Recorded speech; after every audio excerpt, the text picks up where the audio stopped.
અમરેલીની વડિયા કોલેજમાં વિદ્યાર્થીઓએ હોબાળો મચાવ્યો હતો। કોલેજમાં 15 દિવસથી અધ્યાપકોની ફાળવણી થઈ, પરંતુ હજુ સુધી હાજર નથી થયા। કોલેજમાં અધ્યાપકોની ઘટને લઈ આચાર્યને રજૂઆત કરવામાં આવી હતી। પ્રિન્સિપાલે વિદ્યાર્થીઓ સાથે ગેરવર્તન પણ કર્યું હોવાનો આક્ષેપ લગાવવામાં આવ્યો છે।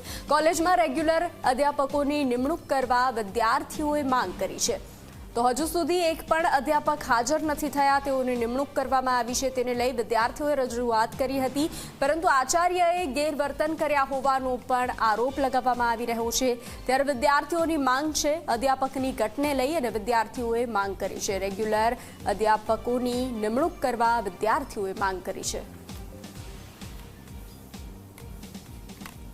હાલ અત્યારે કોઈ પણ બીજા અધ્યાપકો છે નહીં અને કોઈ પણ આઉટસોર્સ પણ આચાર્યશ્રી છે કોઈ અહીંયા લઈ આવી આપતા નથી અને અમારે એક્ઝામને છે 20 દિવસની વાર રહી છે અને હવે એક્ઝામની અંદર અમારે શું લખવું એ પણ અમને કોઈ વસ્તુની ખબર નથી। વિષય કયા છે મેન એ પણ અમને કોઈ ખબર નથી। અહીંયા આચાર્યને આજે રજૂઆત કરવામાં આવી। આચાર્યને છેલ્લા 20 દિવસથી અમે કન્ટિન્યુ કોલ કરીને બોલાવતા હતા, છતાં આચાર્ય આજે આવ્યા અને આચાર્ય આજે આવતા વેત સ્ટુડન્ટે એની રજૂઆત કરવા આરએચ ડાયરેક્ટ છે જે આચાર્ય છે ઉગ્ર વાતાવરણ કરી અને વિદ્યાર્થી ઉપર મારવા દોડેલા હતા અને જેથી કરીને સ્ટુડન્ટો બધા ક્લાસની બહાર નીકળી ગયેલા અને આચાર્ય એવું કીધેલું હતું કે તમારાથી જે થાય તમારે કરી લેવું, મને કોઈ ફરક નથી પડતો અને મારે આ કોલેજ જોતી જ નહોતી, મને ફોર્સફુલી કોલેજ આપેલી, જેથી કરીને અમારા સ્ટુડન્ટની એવી માંગણી છે કે અમને આચાર્યશ્રી બદલી આપો અને જે અમારે અહીંયા અધ્યાપકો આવવાના હતા જે હજી નથી આવેલા એની અમને અહીંયા નિમણૂક કરી આપો, જેથી કરીને અમારો અભ્યાસક્રમ છે એ બગડે નહીં આગળ જતા।